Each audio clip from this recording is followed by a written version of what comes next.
podcast. Welcome to the Extreme Gaming Podcast. This is episode 255. Matt's singing already. And this is November 21st. My name is Trev, as always. Joining me on the podcast today is someone who picked a good soundtrack until that last song. What the hell was that? It's whatever gets out, man. It just, Drum and bass, man. What the? There's always somebody out there that likes that stuff. Anyway, Great Gamer 25 and howdy doody. Hello, I'm Matt, also known as Irish Guardian. Hello. Hey. Hello. Everyone's here. Are we looking forward to Christmas, guys, the holiday season, or can we not be bothered with it? What a question out of the box. Well, some people don't like all this faff. Some people are just like, leave me alone. Like, that Santa Claus guy, like, he's overrated, bah humbug. And then some people don't even celebrate Christmas, like, so. I don't know about you guys, but I think it changes, like, over the years, depending on, as you get older. I mean, obviously, when I was younger, it was a bigger deal when you're real young. And then when I got married, it was still a big deal because I had kids. So that was always fun. And then when your kids grow up and get older, I still look forward to the season because everybody tends to be more joyful, which is better than being like hating you or whatever. So people tend to be in a wee bit better mood, which is nice. Plus the people on my block, man, a couple of them really go crazy with the lights. I mean, we drive around watching these things. They look outrageous. They're really good. There's one guy, he moved and I haven't seen this again. But he did a thing where he projected on the back of his window. So in other words, the projector was behind and projected to the window, so you could see. And he had a big window in the front of his house. And what it was like a movie of Santa arriving in his living room, putting presents down.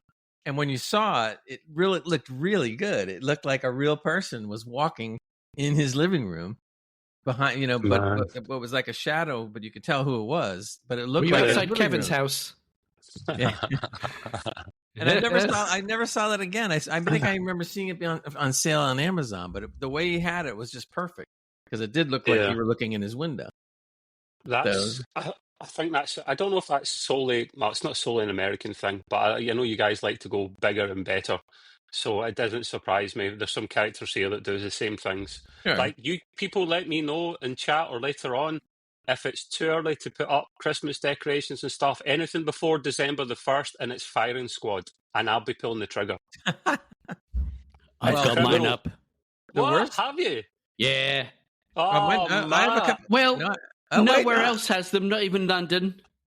And all the town streets. So I was like, you know what? It's so miserable already. Let me just cheer up everything. Yeah, there you go. So I put up a tree already. Okay. Haven't finished. Just a tree. Oh, Jesus. I have people on my block that have lights up already. Not the whole shebang yet. I mean, that'll come.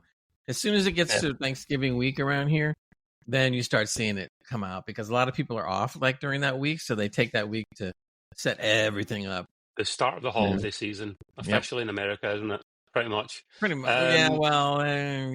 used to be that way. Now the commercials come on around like June, like mid-October or the beginning of October that you start seeing a little, and then by mid-October you start seeing more, and it's kind of like, and then by November you start seeing more. Look at the Black Friday stuff. Like, Amazon started them today, and some other companies over here started them like nearly at the start of November. I'm not complaining. It's a bit nuts. It is. I mean, it never used to start except on Black Friday. Then it backed up a week, then another week, then another week, then another week. It won't be Black Friday. It'll be like just Black Year from now on. Like, it'll be permanently Black Friday. Yeah. The optional Black Friday here and there. Speaking of the man at the moment, Mr. Matt, if you hear any noise in the background, he just lives in London and World War III outside is part of the course. Don't worry, he's going to be fine. But just in case you're wondering what the hell, I thought the fireworks season was over. It is. It's just where Matt stays. Yeah, we try to filter all that stuff out later, but but live you might hear it. A little bit of the quick paperwork out the way before we start. If you haven't already, please join us at our Discord. Just simply Discord. These are for me to see. Words English is a problem, man. It's a big problem. Discord.gg/Extreme Gaming Podcast, or just search for Extreme Gaming Podcast. The reason being, that's the place to come and chat about all things gaming, hardware, PCs, consoles, mainly PCs. You can come and ask us gaming or PC tech questions, and if we don't know, we'll go and Google it. No, we'll make an effort to actually find out the answer for you, and we can. If we don't know, we'll call Matt. We'll call Matt, and if Matt doesn't know, we'll go home. We'll just try turning it off. Turning it off and turning it back on again only works if it comes. Matt, it only works if it comes from us in IT support. If it doesn't come from someone in IT support, it takes years of practice. That's saying, Gray, turn it off and back on again. It doesn't work unless we say it. It's like a Hogwarts kind of spell or something, you know. And you can't do it unless we tell you to do it, because then it just messes everything up. It doesn't work. Yeah. So you can ask us gaming and PC tech questions in there, and then we can shout them out on the podcast. And coming soon, which Gray will put in later on the fancy video edit, because he likes his editing these days, Gray.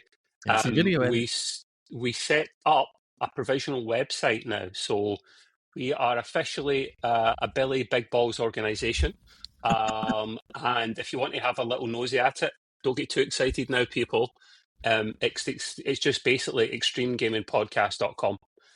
And we'll be just putting stuff up there to start with our socials, YouTube, Facebook, TikTok, X. They're pretty much Extreme Gaming Podcasts for a lot of them, with the exception of X, Twitter, which is Extreme Podcast. We'll probably put up our podcast there as well, and bits and bobs. For now, placeholder, and we'll see how we go. It's a new thing. So, and Gray set it up initially, so thank you, Gray. We do appreciate that, mate. Paperwork's out the way, boys. We can crack on. And yes. Oh my God! Oh. Never do that again, guys. Just something crawled up my spine when you said that. That'd be my penis. It's in that cup of juice already. That's not coffee or tea. That's just coffee, yeah. An Irish coffee. I think we were born yesterday. But it was Irish. We have. Well, I had tea at work today. Tequila. Exactly. I heard that one. I didn't. We have Gray's Mod Corner up first, which we insisted it went first because the poor guy has had one of his corners substituted for a while. And take it away, Mr. Gray. Give us some really old mod news now. It's not that old. I'm moving on. No joking. Anyways, more news on a couple of the games that have been modded, a lot, which is Witcher 3 and also Elder Scrolls 5. But anyway, on Witcher 3, we have a new mod. It's called the person that created, or the group that created it, they named it the Spider and the Wolf mod. And apparently this mod is going to have extra players in it that you haven't seen before. It's going to have brand new quests. So this is like a whole large mod that's going to give you a whole new quest line, multiple quest lines, actually. They actually made it so large that you're going to get 2 hours of gameplay. I haven't seen a mod go quite that far. So you're going to have 2 hours of new gameplay. And a lot of this is all because CD Projekt Red gave the mod kit out, so it makes it so much simpler for people to mod and do some really wild stuff because they have access to all the assets of Witcher 3. So so this is going to be like I said, 2 hours of gameplay, which means some people, to me, I usually double that because I want to take my time, experiencing everything. There'll be 2 to 3 brand new quests.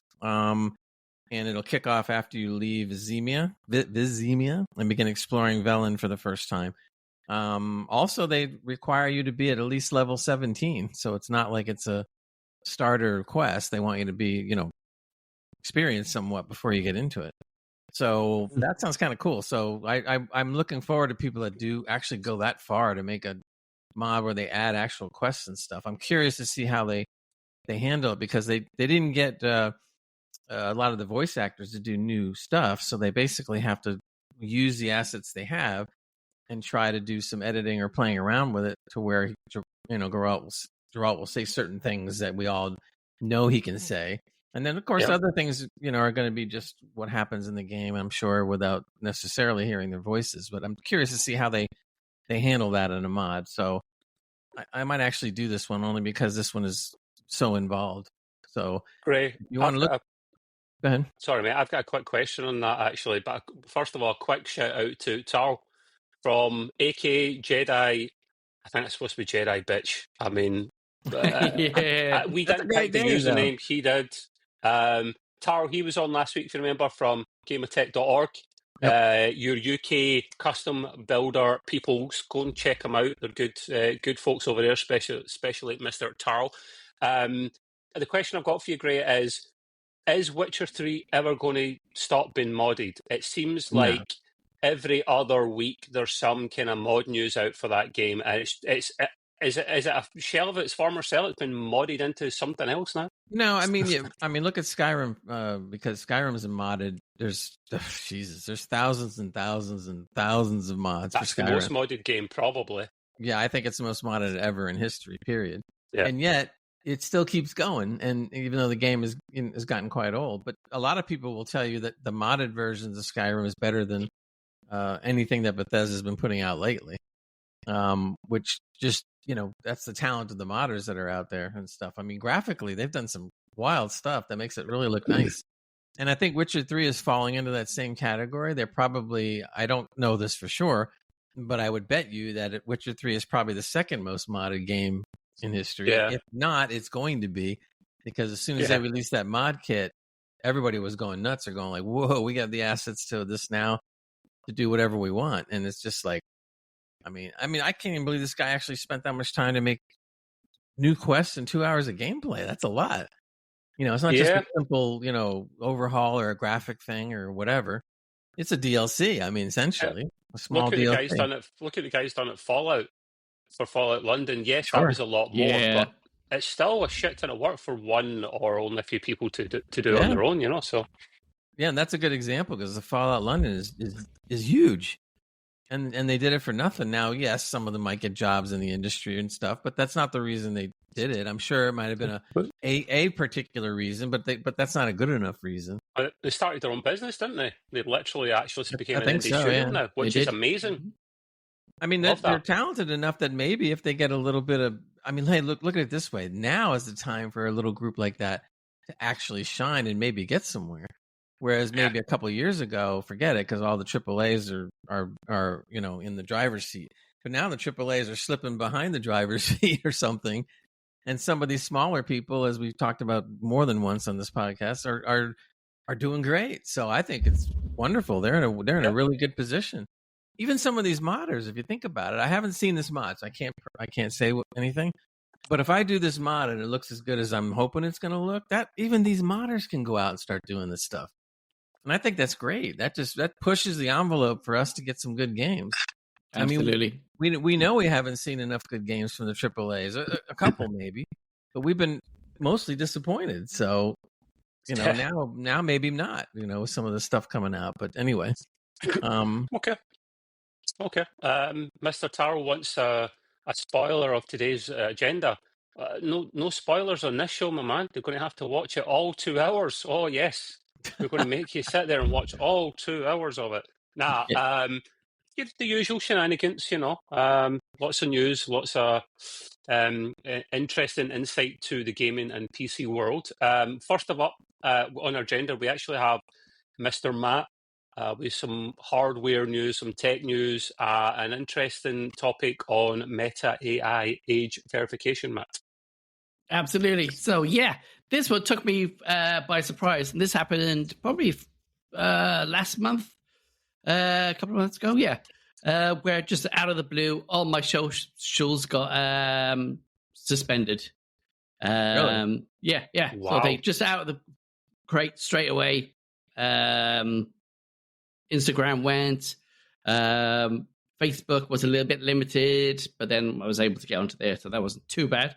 And it was just coming up with messages saying your account's been disabled due to certain aspects.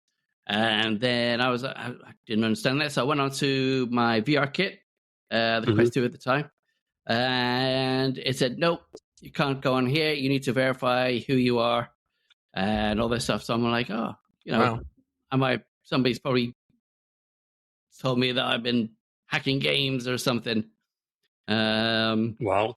So I was trying to get in touch with them. As you know, Meta are not the best people to contact. Yeah, none of them are. Yeah, absolutely. So it was ridiculous from that side of things. Absolutely, it was horrendous. So it tells you on the Quest to add a code, and then from your account. So you go to your account. You can't get into your account because you need access to your Instagram to get to your account details to do this code. So, and you can't do that because it's suspended. So I've been tweeting and everything, trying to contact these guys to say what the hell's going on. Tell me what's happening. And all I got from X was hackers saying, "Oh, we can help you for a certain amount of money." And I was like, "Oh, ransomware. Maybe that's what it is." So I was just like, on your horses, people. I'm not paying you none. Then probably when my kid came across it, and I thought I fixed it and everything because nothing was showing up. So I was like, I'll do a hard reset on the whole thing and be fine. So did that. Kid came along and goes, "Oh, this code's showing up." And I was like, "Oh no, what am I going to do?" So with him being on the Quest and me on Meta, we finally got a way in because you have to have somebody on Meta at the time that you're verifying. It doesn't tell you this. It doesn't tell you anything about it. So it's horrendous to get through.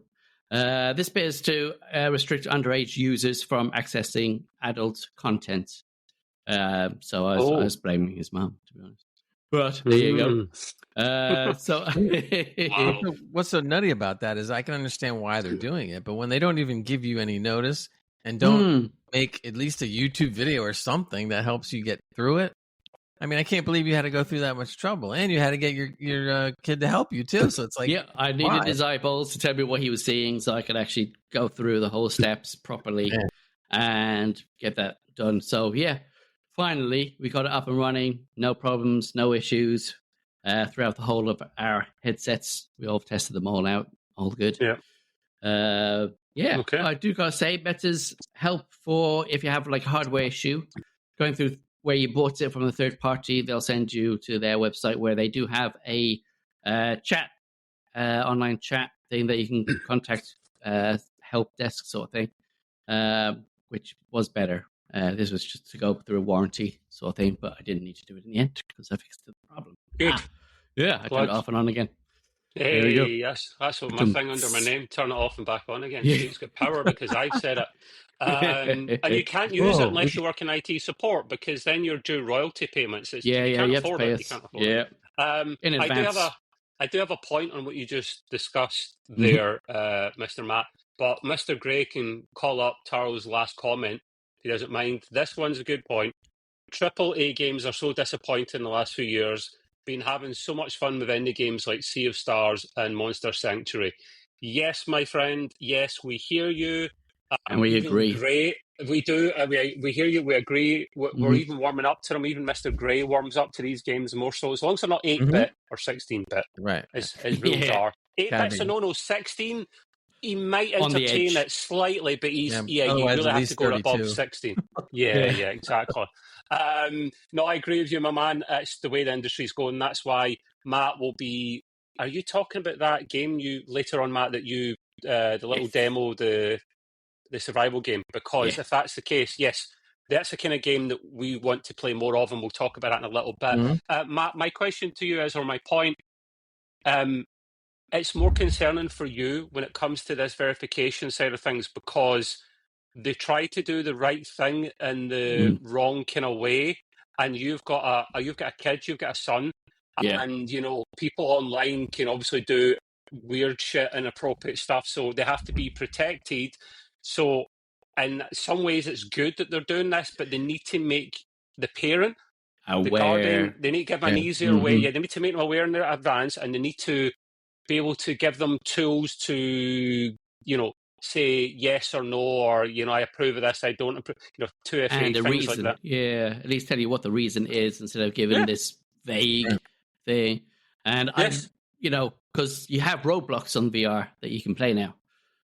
So I was like, really? No, there's a lot of dodgy malarkeys going on there from the last time we mentioned, Roblox, fiestas, and all that. Great. So now these idiots can pop up in 3D and go like, "Hey, would you like to?" And scar your absolutely. kids for life. Jesus. Absolutely, yeah. There's a couple times I've heard some inappropriate, not bad inappropriate, but like questioning of the kid, and I've just gone and turned off the meta thing and gone, okay, you're not playing this again today.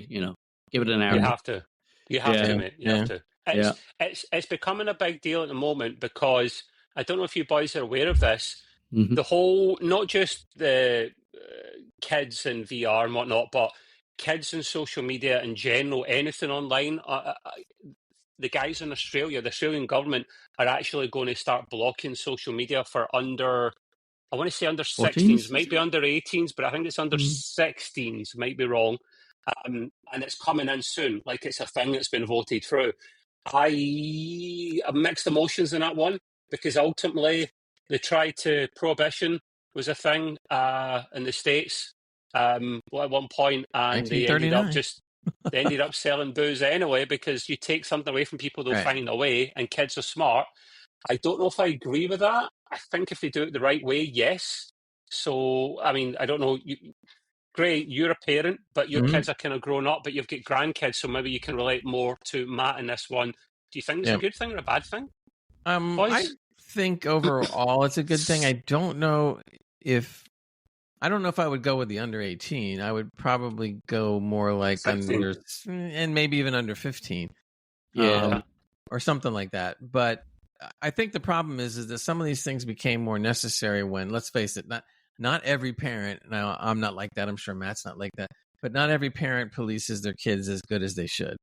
And that could be because of several reasons, because they're working 2 jobs or because they just don't, I don't know. And so a lot of these things almost kind of have to happen because somebody's got to take some precautions to help if you can.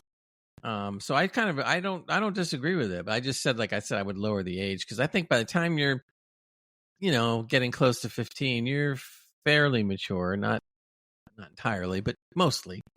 You guys have different age verification systems as well. The reason I said 16 is because the UK and Australia as well, because Australia used to be part of the empire, follow a lot of the same kind of rules. So it'll be like 16, 18, 21 for different things. And at 16, you can do a lot in the UK in terms of you're considered legally an adult in the UK at 16. You could drive. The weird thing is, at 17, you can learn to drive. I never got that. Such a random age, but I know it's younger in the States. Here. I know, and it should be. You should be allowed to start learning at 15, and then maybe say 16, you can pass your test or something. But then you guys have the boost thing at 21, which I've never agreed to because kids are going to be kids and they're going to do it anyway. And you're definitely well and truly an adult by that age. So, but it's a big problem, guys, and it's something we could talk about for ages, and we better not because the podcast will just run away from us. But basically, there you go. Not enough protection for kids in Roblox, and in general, Tar, in general, mate. The many governments are trying to push these social media and gaming companies to put in harder checks. And until they literally bring it out as a legal thing like they do in Australia, because they talk about it, I'm sure they talk about it in the States, they talk about it in the UK, about let's try this, that, and the next thing. But until you make it a law like the Aussies did, it's going to keep happening, and that will hamper the pennies at the end of the day. So that's what's going to matter. But with Meta, it's you haven't got an excuse not to watch because it has got a bit where you can actually connect to the VR kit and see exactly what's going on and hear what's going on from your phone. You can mirror it to a TV or anything. So there's no excuse that you can't, on the go, doing chores or anything, keep an eye on, listen out, see what's happening with your kids on VR. Yeah. So we can't completely blame the companies, Matt. No, absolutely. There's responsibility there. So absolutely. 100%. By the way, side note, Matt, when you get a chance, flip your E's. You know what that means. It's my E's. Oh, yeah. No, flip the E's. Ladies and gentlemen. But... It kills our OCD with the background, and Trev doesn't have a background because he's PCs. Yeah, it wouldn't be so bad, but it depends on where we're placed, at Riverside. But anyway, people this actually gives me a good chance to remind people out there that are listening to the audio version of this that we do have a video podcast. We try to get it out 24 to 48 hours after the audio goes down. The live recording that gets put on YouTube, I generally delete it within a few hours after we're done with this, because it's too much, to put up. And so look for the video. It's not podcast. shiny either. It's not shiny. Yeah, it's not shiny. It's just what we're looking at now. So, which is good, but not good enough. Anyway, on the video podcast, we will put in video that goes along with the things that we're talking about and make it look a lot sharper and nicer, and with the logos and our names and la la la. So we if you want to, you can see the video podcast not only on YouTube, but you can also see it on Spotify as well. So if you'd like to see our ugly mugs as well as some of the beautiful video that we put up, tune into the video podcast. Okay, that's over. Just to add on to that, Gray, we have, especially Gray needs more of the credit here because I've just stuff going on in my life, which will be sorted sooner rather than later. But a lot of stuff's going on in the background in terms of making things a lot bigger and better. The website, for one, coming sometime soon. We also, Gray does a lot of the editing and stuff in the background, and he kind of enjoys it. He's a sucker for punishment. What can I say? But he does a good job. I've become non-official social media manager, and I just try and post clips and stuff because this podcast literally goes out on TikTok as well. Not live. We try to fix that. Those guys are sticklers. So we literally cut it in half and put it up as 2 parts. So we're out there we're fingers in many pies. And don't forget, Mr. Matt is our adorable Irish mascot. So we couldn't do this without any of these guys. He is kind of adorable. That's true. Well, the beard is looking very festive. Just salt and pepper. Yes, salt and pepper. Absolutely. Christmas, it might be white. It might be, maybe not. Right. Okay. We'll move on. There is some more hardware tech news from Mr. Gray this time. Yeah, this is one that caught me by surprise. Now, this still is called officially a rumor, but it's supposed to be a very strong rumor, meaning that most likely it's true at some level or what they talk about in the article. But anyway, it says NVIDIA is making a new PC CPU to take on Intel, AMD, and Apple. Yes, you heard that right. Not a new GPU, because we already know they do that, but they want to make a CPU and compete. And I was just like, really? So I was like, I guess it shouldn't have surprised me. I mean, they're rolling in dough, and they're like the number one company, and they often change places with Apple, which tells you already, because that's pretty big. So apparently they want to come out with something, and sooner than later, too, from what I'm reading. One of the things they mentioned in the article I didn't really think about is they said that the company does not have an x86 license, and that this is going to present a challenge when it comes to putting out their own CPU. I'm sure that if that's the case, they must have known this, and they're working something out. Maybe they're buying it off some guy that's holding a license. You do need a license, man. That's a big deal. I only found this out a little while ago. It's not right. It shouldn't be allowed, but anyone should be able to compete. But I think they had an agreement between all the big main players of the x86 architecture that not just anyone can join our club. So you need to apply for a license. Wow. Yeah, I'm sure they're going to work it out. They may have to pay a little bit through the teeth, but you know what? They can afford it. So we'll see. Anyway, they don't have that license. Are you really? Intel? Yeah, not yet. So I don't know. I don't know what's involved in having to get the license. They make x86 chips right now. That's the architecture they use, is it not? This is for NVIDIA's one instead, isn't it? Rather than NVIDIA, Intel. Okay, I misunderstood, mate. Sorry, I misunderstood. But just because the Intel and AMD have the licenses, it doesn't mean you. I would think it doesn't mean you can't get one, because that would almost be a monopoly over here in a way. So obviously, somehow they're going to get a license. I don't know how long that's going to take, but they're talking about they want to launch this in 2025. I mean, a lot of time, is it really? Oh yeah, that's coming up. So that means if that's the case, they've been working on this for a while. I mean, to be able to debut it in 2025. So, well, they can afford to, can't they, mate? They're the world's richest company, or if not, they're second. They're always trading with Apple, so they could afford that. They'll pull that off, no problem. I don't think they do it with Nintendo is a great example of the Switch. That's an all-in-one SoC chip. It's not that's the difference. It's an SoC. It's a system on chip.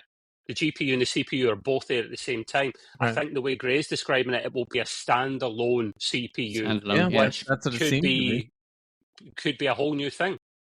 Now, apparently, from what I'm reading here, they said they're planning on announcing this in September 2025 and making the first chips actually available by March 2026. But they also mentioned that they're talking about a PC CPU lineup. So this means they're not just going to make one chip; they're going to make several. So this is going to be interesting. Who's going to make the chips? They don't have their own fabs. Might have a partnership. TSMC are going to eventually, they'll be the main guys. We discussed this recently, boys, if you remember, and I find it kind of fascinating. And I found out more about it when COVID happened and things became more difficult to get because there wasn't enough chips, because people were staying at home and you couldn't get the resources to make more CPUs and whatnot. So the fabrication system is amazing. There's only a few companies that literally make them. TSMC, there's a couple other, Samsung, I think maybe Intel, maybe one other.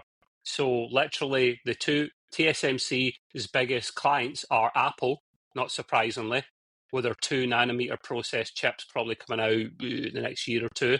And then NVIDIA as well, because they have got the most money. They can pay the amount of money they're asking for. So it's interesting. Oh, yeah. Charles just mentioned this because I was going to get to it. He said it'll be ARM-based, the ARM chip, like their Tegra chip in the Shield. That's why they tried to buy ARM. So failed because the UK said no. It's funny because in the article they were saying that it says ARM has threatened to cancel Qualcomm's ARM license recently, which may be unlikely to actually happen, but is still now a possibility to consider. So that would be interesting. If the contract goes bye-bye, that means it opens it up for anybody to start producing ARMs. So that was a thing that happened. Was it maybe a couple of years ago?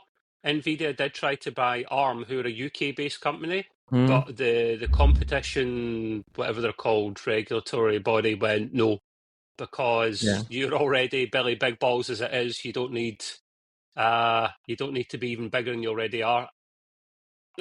It's probably a good thing, to be honest here. They're massive. I mean, the main reason, at least over here, that the monopoly laws are the way they are is just to make sure that there's still some kind of competition.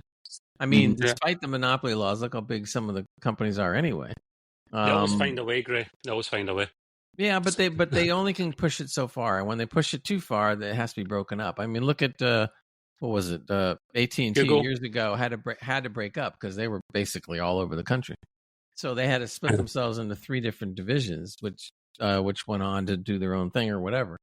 So it's kind of like most companies that know that they're getting close to monopoly laws that they might be infringing, they kind of back off and they figure out other ways to do things. But sometimes they just go straight ahead. So that's why Google's in trouble right now, because they've been threatened more than once by the government over here to like, hey, y'all are getting pretty close to the monopoly thing here. Maybe you should. And they just kind of like, meh, and they just keep doing it. And now it's going to court.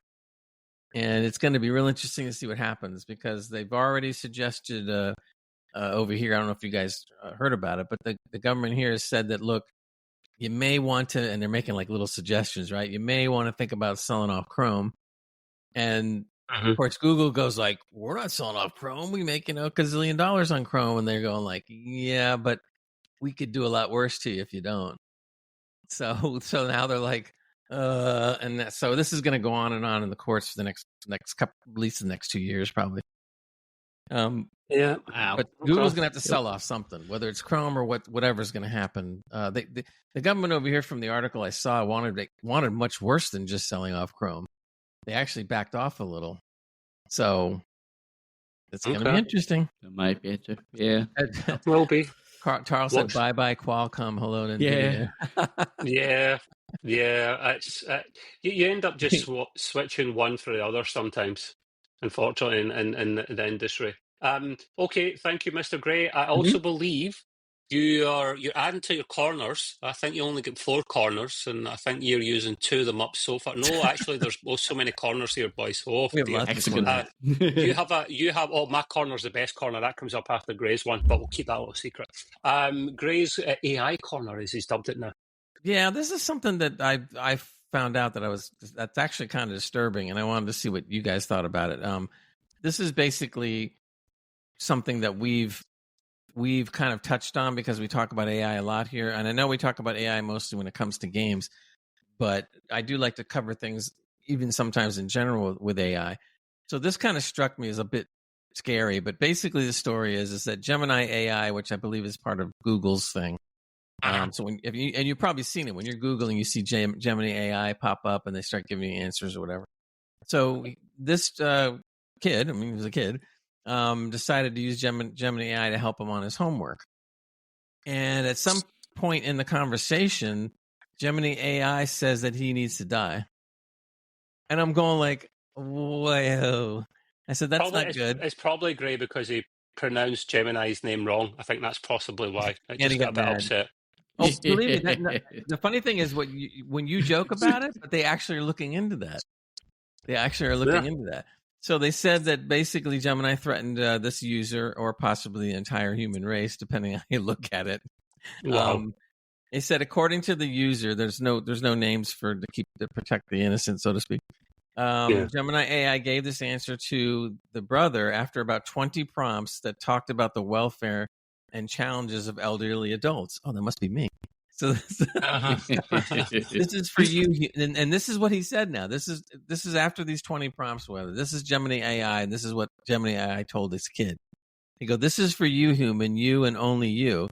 You are not special. You are not important, and you are not needed. You are a waste of time and resources. You are a burden on society. You are a drain on the earth. You are a blight on the landscape. You are a stain on the universe." It then added, "Please die, please." Wow. That's pretty wild. Yeah, it's the start of Skynet, mate. Tell you right now. And they said that this is the first time that an AI has done this without being prompted to do so. It came out of left field on its own, which makes it even more scary. It's got to get trained up in this stuff, Grace. So I wonder where it got that training from. They did say that there was an AI chatbot that was reported to have caused a man's suicide not long ago, but that was because I'm not saying that was because, but that he was basically goading it into telling him what he wanted to hear. This is different though, because they said the prompts none of the prompts that the kid put in here had anything to do with death, users, relevance, anything like this. Nothing about any of this stuff. And yet all of a sudden it was almost as if the Gemini got frustrated at the kid and tried to figure out a way to get him off his back or something, so to speak, and comes up with this answer. So I'm just like, oh man, that's not good. So this is out there. Wow. Yeah, and Google's like hard at work trying to figure out how this happened, and I don't know. Could it be a hack of sorts? I don't know, man. I hope it was. In a way, I hope it was a hack, only because that's not good. I mean, that's and this is something that especially that parents are going to revolt about, and that's you don't want to make a parent mad about stuff like this when it's their kid. And Matt, you and I can both really identify with stuff like that. So and so does Trev too. He has nieces and nephews and stuff. Yeah, I hope that we'll report more on this as I hear more things come out. But that's not good. And this is one of the unfortunate negative sides of AI. There's plenty of good stuff too, but this is one of the horrible negative sides of stuff. So at least this kid did the right thing. As soon as he saw that happen, he went right to the parents and said, "Hey, isn't this a little odd?" And then they just went like, "Oh, okay." Are Google saying anything about it at all yet? Or no, they haven't made any kind of comment. The only thing that they really said is Google's engineers are on it, basically. To find out what's going on. They want to find out whether it was the model or whether the AI went rogue or whatever. Either way, it's extremely important to the development of AI in general. And to get the Turing going. Yeah, and especially for them. I mean, they need to get a handle on this right away. Look, this is an example of how AI is moving too fast. When you move too fast, you don't have enough safeguards built in. So the safeguards you're trying to build in aren't keeping up with the fact that AI is getting better and better regardless. Gray did tell us this. He tried to warn us, Mr. Gray. He came from the future back in time to warn us as a really old Terminator, like the good one. And he did arrive naked as well. That wasn't a pretty sight, people, I'm telling you. But it was for the benefit of all quite a bit of a mankind. traffic jam. Gives new meaning to come with me if you want to live. Yes. Oh, Turn it off and on again. Um, On it off and then on again. clipped. Okay, yes, please. When you hear more about this in the near future, Grey, update us, because I find stuff like that fascinating and scary at the same time. Right, okay. On to the best corner next. Mine's not up for yet. Is it you? Are you not? No, I'm You no. said the best corner, and he said, No, it's Mr. Trev next. Trev, get something. Limelight. You're the soft corner, Matt, but Trev has the hard corner, right? The hard corner. Yeah, right. We are so immature in this show. We really are. Yeah. And that's why we're going to stay that way. Yeah. Never change. Like Gray's well into his 60s, and he's the biggest kid of us all. I'm going to aspire to be still as immature as Gray when I'm in my 60s, because that's how you live longer, people. I'm telling you. I'm an example for these guys. Oh, God. I'm not going to give you too much credit. Your head will never fit out your door if I do that. Anyway, Gray was kind enough to actually pass this article on to me. He found this because, in case you didn't know, he's retired now. He has a lot of time to hit the Googles and find all this stuff. Yeah. And it's a great bit of news. I find it fascinating, although completely not practical whatsoever. Microsoft convinces AMD and NVIDIA to build a CPU with extraordinary features, but it will never go on sale. It's a lad's CPU only. It's going to be built exclusively for Microsoft Azure, which if you're in the tech industry, even if you're not in the tech industry, you've probably heard of it. It runs so many things in the back end for companies, and they just want bigger and better. This chip is very, very scary, actually. I'd love to see the frames you would get with this thing on Doom. That's all I'll say. But essentially, essentially, this thing is a 4th gen EPYC server CPU. It's not one based in the latest 5th generation one. It's codenamed Turin. It has, wait for it, this puts Threadripper to shame, 88 cores, 88. Wow. It's clocked it up to 4 gigahertz. The closest existing model is a 9634, to give you something to Google. An 84 core CPU with a top speed of 3.7. So this is Big Balls level they've achieved. And it has access up to 450 gigabytes of RAM, which is high speed memory, and the memory bandwidth of nearly 7 teraflops. Or terabytes, sorry. That is absolutely mental. How many frames, boys, you reckon you could get in Doom with that one? At least 1,000 or 2? At least 1,000. They may actually blow their optimization right out of the water. It'll all be smoke. There'll be smoke, man. There'll be smoke coming from it, and it won't be an Intel chip for once. We'll have to get back to id Software and say, listen, you need to get that game up to 2,000 now so we can test this. Oh, man. Just like, it's kind of fascinating. Listen, these are the silly articles we call out sometimes because, yes, it's not going to go on sale because no one can afford it. It's not practical. It's built between the big companies because they're doing each other favors, secret handshakes and all that kind of stuff, and just going, you do me a solid, I'll do you a solid. And because it's AMD and NVIDIA working together, they're going to bring the best of both of the worlds together to make like a super duper chip. Yeah. It's even more than, for those that really are into this kind of thing, AMD's Instinct 3L300A accelerator. It's a GPU part, 24 cores, 3.7 gig, 5.3 terabytes peak performance. It will blow anything out of the water, and I think it's kind of hilarious. They're going to have to build a new socket for this on a motherboard. Everything will have to be brand new and custom for this because the motherboard will be the size of my house. Yeah.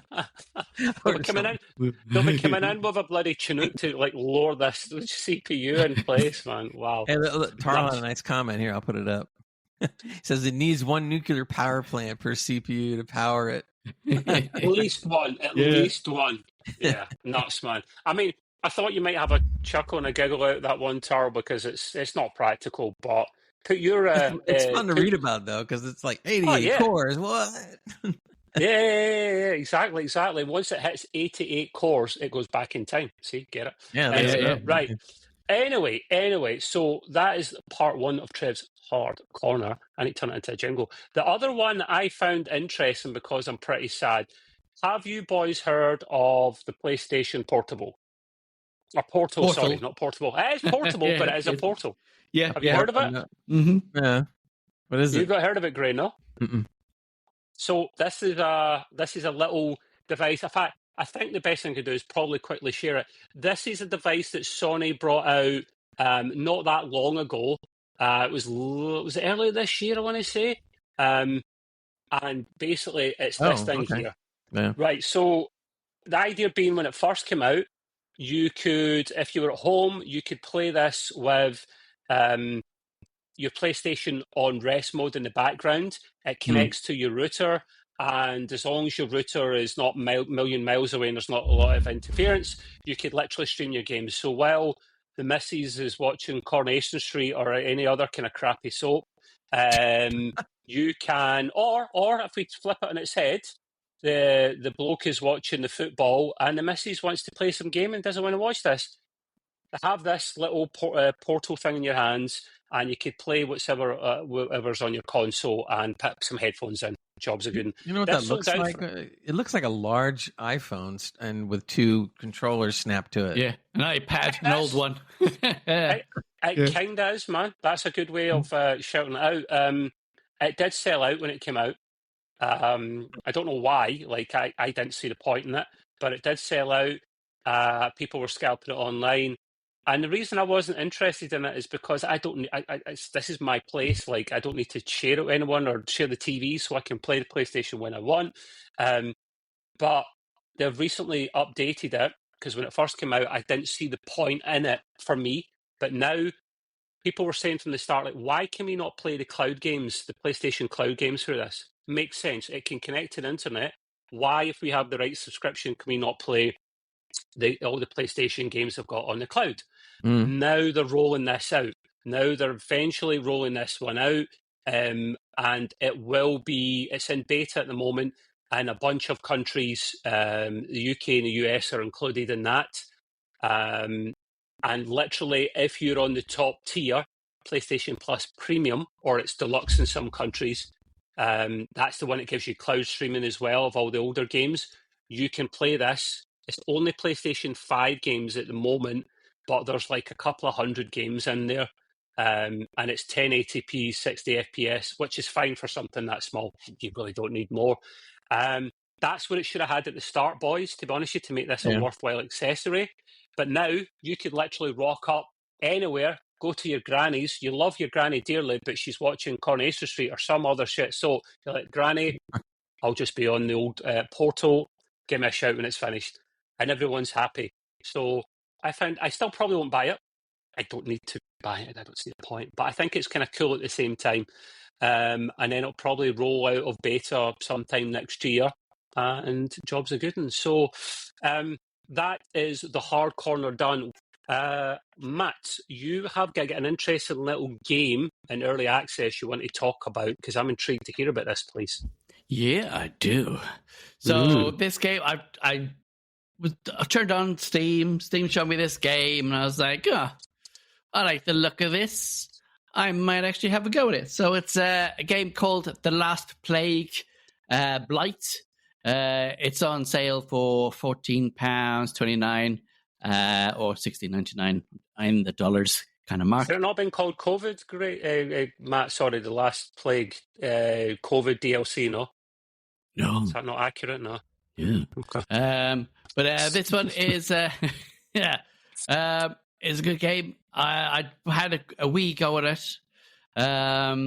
It's a survival game developed by Original Studios. It was released apparently on the 3rd of October.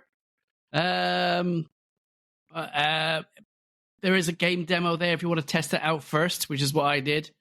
It offers a very authentic survival experience. It's set in a procedural. There we go. Put my teeth back in. Generated world. So you're going around in this disease-ridden open world.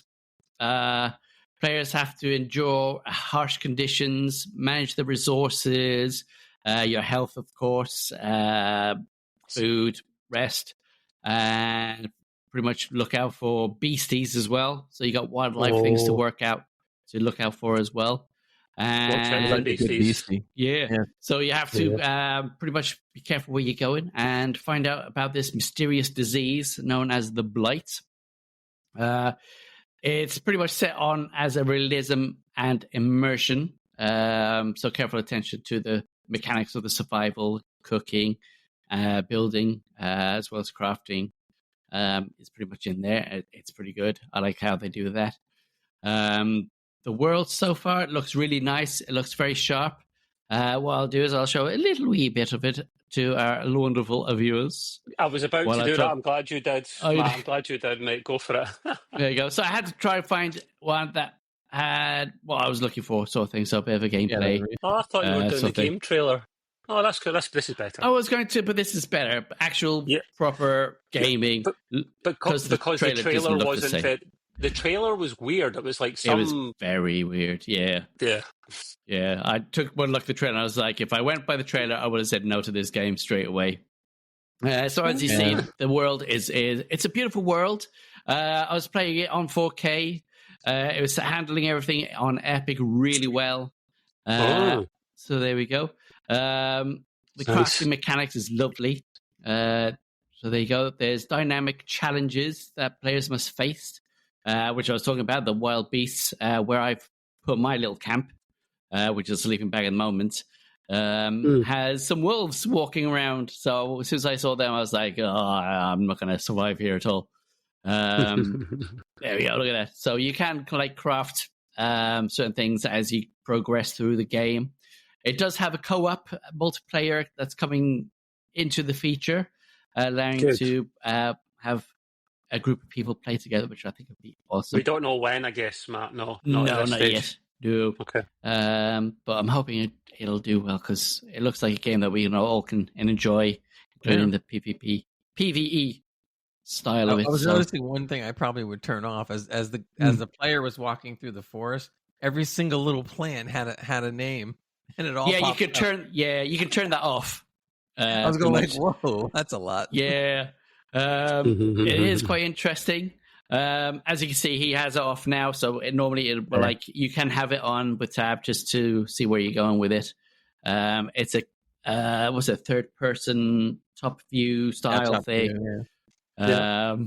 It is quite an interesting game and how they did that. I've enjoyed the game so far. So far, I haven't come across anything to kill me, so I'm liking it. So yeah, there we go. Yeah. Yes, wow. yes, definitely. You see a lot of black bears killing this guy off. You do indeed, yeah. There you go. It's an interesting looking game. I said to Matt before that I've downloaded the demo and I put it on the wish list because it's probably going to stay in the early access price for a while. And I'm a sucker for picking up games like this. I mean, I said to him, I picked up a early access game that was a survival game that we discussed about maybe a couple of months ago. Yeah. And I've forgotten the bloody name of it, but I don't even know the name of it. It's sitting somewhere in my Steam library. And I don't want to keep doing that. Yes, it's cheap, but I'm adding stuff on for the sake of it. So I said, right, let's hear what Matt's got to say. I'll add it to my wish list. And then once I get into a better routine, then I might just crack it open because that's so cheap. This is what we're talking about, guys. This is why the PC master race is the master race. We are not against consoles. We like consoles too. We just mostly about the PC because you cannot. Yeah. Put your tea on it and walk around. You can't get games as cheap on. Well, you can. You can get games of that quality cheap on console. You can, in all seriousness, just over 14 quid. $17 for a game. It's unheard of, boys. And that's why I love the PC. Oh, speaking of survival games, on December the first Thursday of December. I know this because that's when it happens every month. If you check our Discord, we are having a Rust get together. Rust, the friend of game that I've not played in such a long time. Me, myself, Gray, and Matt are going to try it out. Others are welcome to it. Gray had it in his library and didn't even know he had it in his library. I found that hilarious. It's amazing that. Obviously not installed. That's a game that I'm not going to go into. I haven't played it for a good year or plus. I've got 3,500 hours and it's easily the best game I've played. It's a game that's updated every month, even though it's been out for like 8 years, 10 years, whatever. And we're going to play a chilled wipe next time. I'll probably give it a shout next week as well. We're not going to go too nuts. It can be PvE, it can be PvP. It is kind of what you choose it to be. I'm going to try and find a server for us to be more PvE, so we can relax and build and do stuff. Yeah. Maybe with a bit of a PvP threat, but you get plenty of PvE threats in that game, you know? Yeah. And there's lots of custom servers and modes. I sent the boys it's a link in the Discord under the Rust event. There's actually a link to a server. There's lots of custom servers under the modded section of Rust, where that's another game, Gray, that maybe one time I'll actually borrow your corner and talk about the modern side of things of Rust, because they do a shit ton of it. There are maps of Rust where they're on the bloody moon, they're on Mars, they're wearing spacesuits. It's nuts. That sounds kind of cool. And the thing is, a normal wipe in Rust is a month long, which I prefer, like vanilla, but some people don't prefer that. They want to just play it quite a lot for a week or two and then move on to something else, because it can get a bit long in the tooth. So if you check our Discord out, the event's in there. It's often cheap as well. It goes on sale on a regular basis. So my little plug there. Thank you for that. Now, we have, after this game, because, I mean, God bless Matt actually playing some games with Gray and I just never having bloody time. Thank you, Matt. That's right. Dragon Age. I just haven't played enough to really comment. But thank you. I could say, well, I've been doing uni studies and all. And I got the bloody virus. You know. Oh, God. But I find plenty of time to play. Yeah. Work, uni. Oh, oi. It's a tough life, Matt. It's a tough life, mate. It is. No, and in all seriousness, we will try to get playing some more. And we used to take the piss out of Gray for back in the day of like literally playing 20 minutes of a game and then trying to give his impressions on it. But I think he's learned, because he doesn't do that anymore. Yeah, go at least 40 minutes now. Yeah. At least 40 minutes now, man. You're at it. You're absolutely at it. No, the next thing I wanted to mention, this is about a month old. I should have included it last week, but I found out too late. And the reason being is it's a game that all of us, I think, here like pretty much will played it at some point in the past, and that's Valheim. Another indie game, actually, another indie game. I'm going to share something here. It won't blow your socks off, this trailer, boys. It's there's not a lot of talk in this one, so we'll try and tell you a bit about the features and stuff after we've done the thing. So let me just roll this for a momento. Called the Bog Witch, by the way, that would help.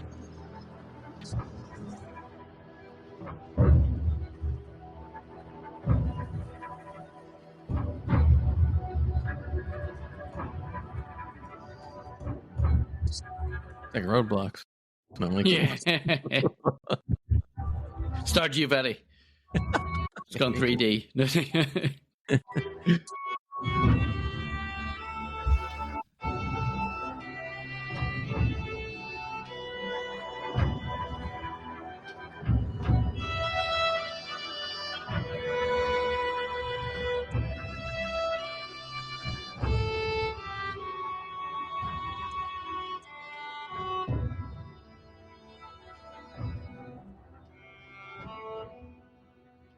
I thought it was a food DLC then. You might be onto something, Matt. It's It's basically, it's safe to say, it's some kind of witch, and she might be in a bog, possibly. Spoiler alert. That's super not surprised. I was going to say, it says Bog Witch, so that sounds pretty good. That is a hell of an insight from me. I know. Now, this is a small little update. I'm sure they're probably working on bigger and better things. I like games like this that will keep bringing out new, fresh, free content for a good while after the game comes out, because I paid like 20-something pounds for this, and it was brilliant. The boys have played this as well. I haven't completed it yet. I need to get on that. So, kind of the short version for those that weren't watching, because I know we have most of our folks listening to this. New trader and trader location, the Bog Witch, because before you had the trader, where you went to this guy and you had to find him on the map, procedurally generated map, and you could take all your goodies, your shinies, and cash them in to get like I can't remember the name of the belt that Thor wears, but it's the belt that makes him really super strong. You can literally pick up that and other things as well from the trader. It's handy, but they had to expand it a little bit more. So new trader, the Bog Witch, new location, new feast mechanic, including 8 feasts. So it is a kind of, I mean, I know Matt was kind of joking before, but he's kind of hit the nail on the head. It is a mini DLC to expand the cooking side of it, because that was an element of the game that people enjoyed, and people wanted more options to it. So we have 16 new crafting materials, 8 new potions, 3 new items of clothing, 3 new skills, 4 new build pieces, because it is a building game as well, 2 new tool sets, 3 new emotes. I did not know the game had emotes. There we go. 1 new event. The new event I don't know much about, and I kind of want to keep it as a surprise until I go in. And I've done some bug fixes and performance updates and stuff as well. So, boys, did you know this came out about a month or so ago? No. Yeah. Like I've already spent like a little time with Valheim, probably a while ago now. I know some guys in the Discord were saying, "Oh, we should all go back into Valheim and check out how it is," sort of thing. And I pretty much logged it off, sort of thing. But yeah, it's always been a game that's been interesting, especially with that era as well. So yeah, it'd be interesting to see what that's like. I haven't gotten back to it probably at least a year. Is it paid DLC or no? It's free. It's free. That's what I'm saying. Like they haven't charged for anything since it came out. That's good. Which I love. That's good. Yeah. Just when true game is. Yeah. I don't know what the concurrent count is, but I know there's a lot of people playing it. Yeah, I haven't checked recently, but I mean, God, just considering, I think they're a Swedish indie company, Iron Gate, and credit where credit should, or a Scandinavian country. I don't want to offend anyone from Scandinavia in case I've got the wrong Nordic country. But yeah, I will check that out at some point. There's so many bloody games. Oh my God. The other thing that I found out recently, I did not know this game had come out.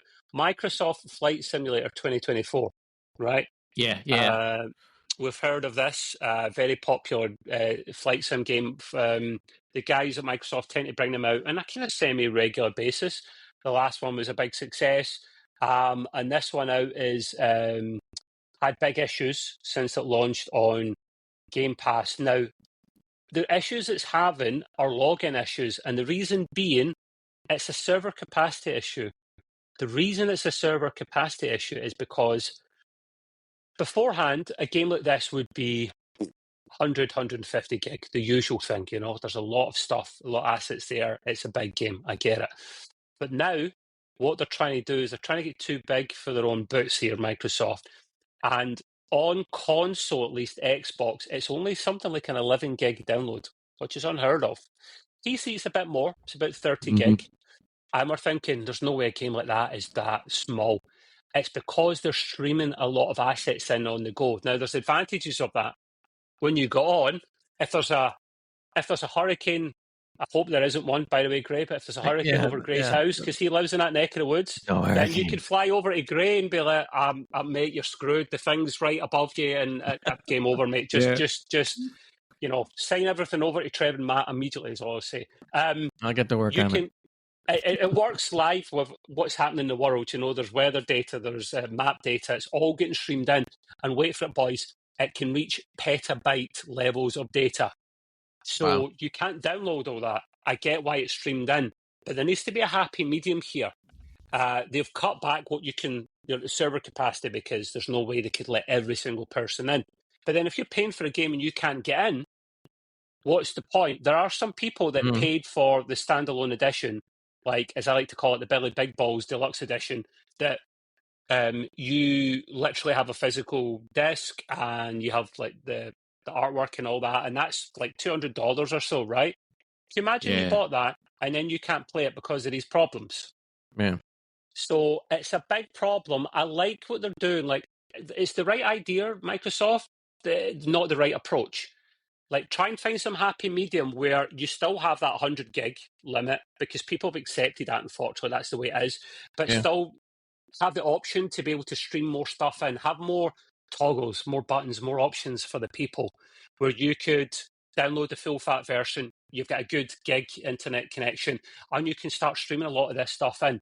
Make different tiers where you could buy a tier with early access to the servers or more access to servers. I don't know. I'm just throwing out ideas there. It's a massive game.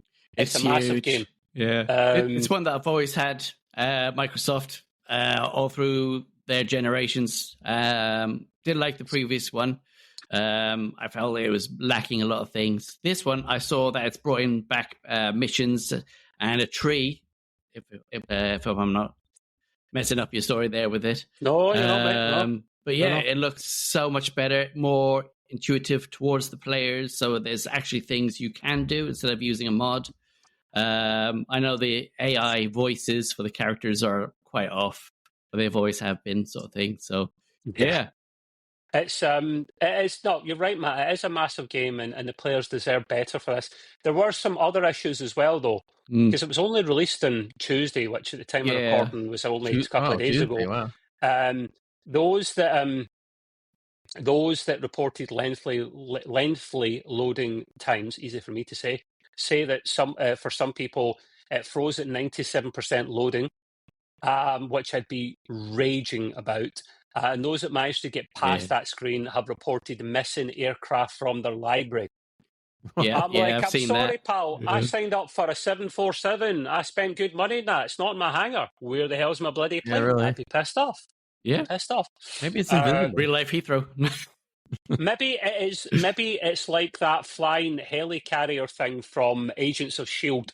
Remember that little jet thing that could cloak? Maybe Stealth. it's like that. Maybe. Exactly. I know a few images were missing from the skins. So Wonder Woman had the first invisible craft going back to the 40s. She did. Wonder Woman. She had an invisible plane that she used to fly in. Now she just flies on her own, but back then she needed a plane. Well, she doesn't technically fly on her own. She lassos lightning. She can't fly. Yeah, but if you look when you see the movies, though, she's pretty. She shouldn't be allowed to. Don't get me started on that. Superman's the only guy who should be flying. She's doing a Buzz Lightyear. She's falling gracefully. Horizontally. She's falling gracefully, yeah, exactly. Yeah, so I hope they sort this out. Like, Microsoft have acknowledged the problems and apologised. Always a good first step. And they did test this out. Like, they done alphas and whatnot, which you should be doing. They load tested it, simulating 200,000 users, and it was all right with that. But this is a massive game, Microsoft. You've got to be test loading way more than that if you can, because they're the kings of the cloud, Azure and all that. Remember a Kojima and all that, and Microsoft working together to make a game with Sega using the cloud, and it's fascinating. But if this is the kind of outcomes we're getting, maybe we're not ready for the future. Yeah, maybe not. They got to work on it. Yeah. Anyway, so moving on from that, the last thing I've got in this part is it's Half-Life 2's birthday today, boys. The 20th anniversary. Get the cake out. Oh, yeah. Happy birthday. Now, one of the best games I've ever played, Half-Life in general, but Half-Life 2, phenomenal. There was DLC out. There was Episode 1, Episode 2. Episode 3 was going to come out, and they changed their mind, didn't bring it out. They don't need to. They're a private company. They're very rich. They make games if and when they want to. We've been crying out for Half-Life 3 forever. But what the boys done, I don't think it's free anymore. The boys and the gals over at Valve released Half-Life 2 for a limited period of time, including the DLC, for free. Now, Gray was jokingly slagging it the other day when we mentioned that. How dare you, Mr. Great? Still looks great today. Kick him out. Still looks great today. Yeah. I can't. He's pushing the buttons. I can't kick him out. I'll kick him out next time I'm pushing the buttons, right? So basically, Gabe Newell, the high Heechin at Valve, was shown some footage of the cancelled Half-Life 2 titled Episode 3 content, and it looked pretty good. They kind of basically cancelled it because they didn't think it was good enough. To be fair to Valve, they tend to not bring out shit games when they do bring them out.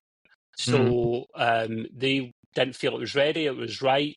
They probably just down tools and went on to work on other things, including the Half-Life Alyx, which I think I speak for Matt and other people as well. It's one of, if not the best VR game I've ever played. Like, that's what VR games should be like. If Half-Life 3 ever happens, boys, I'll lose my shit. I will lose my shit. Let's put it that way. It's up there with Doom, Gray. That's how much I love that game. I'm on it as soon as they do number 3. The thing that I don't understand. Well, I'm not gonna say I don't understand it, but maybe one of the problems with a company like Valve, because they don't have to do things except when they feel like it. Yeah. The downside of that is that there's so many remasters going on, as you all know, and some of the remasters are really good. And I'm sitting there thinking like, wow, that would be a no-brainer to me. I would remaster Half-Life 1 and 2 to the highest standards they can, and that's a whole new audience that'll be jumping all over that game. And yet they don't bother. So it's kind of like, and when they did put it out, they made very minor little things to it or whatever. But I mean, it's like, come on, you guys can definitely afford to sit there and remaster it. I'll jump on the game right away if they remaster, no problem. You could have just jumped in and told me that. You don't need to type it. I appreciate it, my man. You can take some credit. What were you trying to say to me there? It's only 85p now. What? 85 pennies? 85 pennies. Which is probably like $1 now. Yeah, man. Yeah. $1. Yeah, I'd buy that for $1. And I'm glad you reminded me of that one as well, Matt, because they are working on. Now, this is the cool bit. Yeah. Great. It's not a remaster as such. You kind of don't want to remaster a game that good, but although fans did remaster. Half-Life 1. It's called Black Mesa. Wow, it's good. Half-Life 2 RTX is coming out, the ray tracing version of it, and it'll look. I saw early versions of it. Right? That's not technically remaster. No, it's just dicking about with the ray tracing, which is either your cup of tea or it's not. I'm not really fussed about ray tracing. If I've got spare overhead, I'll turn it on. I would rather turn it off for my FPS, to be fair, though. But if you've got Half-Life 2, that will be free, I believe. I don't know when it's coming out, but just keep your eyes in this space. To me, with a game like that, I'd pay $10, $15, maybe even $20 for a remastered Half-Life 2, truly remastered, ground up, and that would be cool. But they're not really doing that, and I just don't think. I mean, I understand they're working on other things or whatever they're doing. But it just seems like such a no-brainer to me. I mean, just do it. Yeah, but the thing is, Gray, right? Again, Valve, it's the saying, that saying, it's my ball and I'm going home. This applies to Valve right now because they're a privately funded company. They they own Steam, the biggest PC software deployment service that's known to mankind. They are very rich. They don't remaster games. The first one was remastered by fans, I believe. So if anything, they'll work in new content, make new Half-Life content. So what you saying? Yeah, but seriously, they could. Anybody out there would buy a license to that game to remaster. Anybody. They won't allow. No, they won't allow. They won't give out licenses for that. That's their baby. I'm just saying. Like I think they're so busy on Deadlock. We need to go back and play Deadlock. Well, me and Matt anyway. You don't. Like I fucking hated it. Oh my god! I want to see what they've done with it since we played it last. But they're busy working with that one, so that could be another reason why they're not putting in the resources. True. I believe the reason, just to finish off, that they stopped episode 3, just reading a bit more about this article, was they went to work on a famous game. Stop me if you've heard of this one, Left 4 Dead. Very popular, famous game. There's Left 4 Dead, Left 4 Dead 2, I believe. That's like a little zombie survival type game. Shooter, yeah. Co-op that you play with your pals. It's actually very good. It's often free or cheap as well to pick up. There is a documentary on Half-Life 2 20th anniversary, but it's 2 hours long. So one day, if we're really lazy and Gray and I might just want to sleep, we'll just play that for the next pod or something and wake us up when it's done. Maybe. Don't know. But anyway, moving on, boys and girls, I've finished that. Gray's got some gaming news as well for us. Yeah, this is gaming news that I'm not really happy about. It's Assassin's Creed, and you guys already know that I'm a big fan of it. And I just commented on this when we were talking all together, maybe a pod or two ago, and I had mentioned that originally the concept was that there was a device called the Animus, and that these guys basically were scientists that created it. They would go into the Animus, and then they would relive the experiences of the past. As if it was real or was real or is real. So all that, the concept of that was fine, but in the early Assassin's Creed game, they devoted so much time to these people, these scientists and the Animus, that I was getting bored because I want to play the game. I want to feel like I'm in the past, not watch these guys tell me that I'm in the past, you know?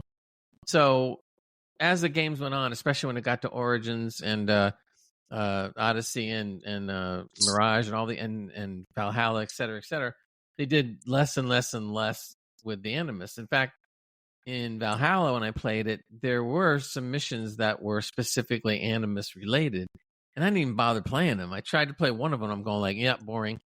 Why do you think that's the case, Gray? Because that was the thing. You tell me, because I'm not Assassin's Creed fanboy, right? That was the element, the McGubbin, if you like, that allowed them to go to all these different eras. Right. Certainly in the movie, I'm going from the movie, it allowed you to enter the consciousness or a body of someone from whatever period, and that you could get away with completely changing it every game. Right. I don't mind the basis of the reason for it, but it's just that what they would do though, and you had no control over this at one point. You'd be doing your mission, having a good old time being in, you know, Egypt or whatever. And then in the middle of it, you had to do a mission, even if it was short. They would break into your whole immersion. And here comes the guys from the Animus waking up and going like, well, that was a fun time with the Egyptians. Yeah, I was cruising around those pyramids and stuff. And oh, really? I think, oh. And then they're talking about somebody coming after them, and you know, and they need to move again and set up the Animus again. So, and I'm sitting there going like, oh my God, please just stop talking.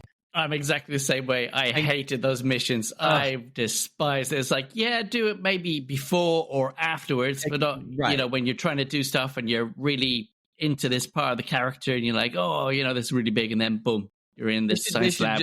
They should just do a cinematic at the beginning. That's fine. Maybe a cinematic in the middle and a cinematic at the end. That's it. And let me play. Right. Now, the thing I liked about Valhalla was I was able not to play any of these things, which I didn't. And I think in Odyssey was the same things. And it was just like, you know, I tried it just because I was curious. And I look at it and I go like, nah, this is ridiculous. It's just putting me off the game. Yeah, I never used it there. Here comes the new news that I'm not happy about. And I'm hoping that they don't go with this. I really don't. They're talking about bringing the so-called franchise's story back to its roots, they say, by putting a bigger emphasis on the modern day narrative. What does that mean?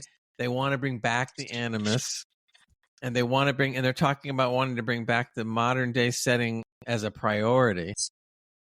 And I'm going like, no, you can't do that. You're gonna bury the game.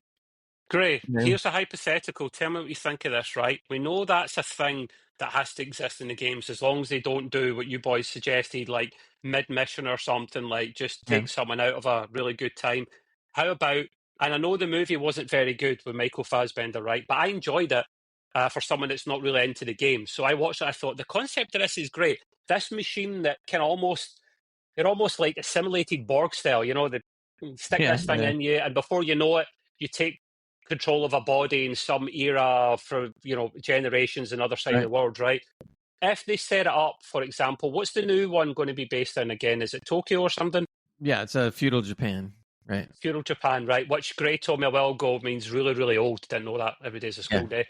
I just call it really old timey wimey, you know. That sounds a lot better. Man, it's real old timey wimey Japan. What? Or great. And on seriousness, I say ancient. Okay, That works a little better. Yeah. Instead, right, you have your cutscenes, and I don't mind cutscenes as long as they're done well and they add to the story, right, and they don't interrupt your mission. At the start of the game, they have a little CGI movie thing like they usually do at the start of a COD campaign or something, right? Where they talk about, oh yeah, the Animus, we're having to plug you into this person that in this era in this part of the world for this reason, and go and save the day. And they do it just once, and then at the end they take you back once you've done what you need to do. Right. How does that sound plausible? Yeah, but even that sounds like too much. But the thing what's the point of the Animus? I can't even say it. The Animus is it not the Animus there? is only not... good to me at the very beginning to set the precedent for the game. So you set up. That's what I meant. And then maybe the end, and that's it. Yeah, but I don't even want to get quite as involved as even you were explaining it. I want it to be just. But it's a key MacGuffin of the game. I just wanted to come on with it. I want to see no more than a 1 minute cinematic. If they do not use that properly, then it's just a franchise literally changing its complete and utter setting, theme, everything about it, every game. Yep. Wouldn't make any sense. They've got to have some shared thing that brings them together, and that's this Animus thing. They can do that in the first game. You don't need it for the rest of them. You don't need to do it once in a game. I'll give you one better. You don't even need a cinematic. What you could do is is kind of like a la Star Wars. You just have a thing roll across the screen going like, oh, the Animus, and now we go into Egypt. And then that's it. And then we're off and running. And then at the very end, we hope you enjoy it and we're out of the Animus now or whatever. I don't know. But it's just, now I got to give credit to the guy who wrote this article. So he goes, he says the existence of the Animus as a framing device has long perplexed Assassin's Creed players. That's us. Okay. And the majority agree that they prefer the historical settings. Yes, we do. The use of genetic memories feels like a contrivance more than anything else. Bingo. So what this guy has been saying is exactly what I've been talking about.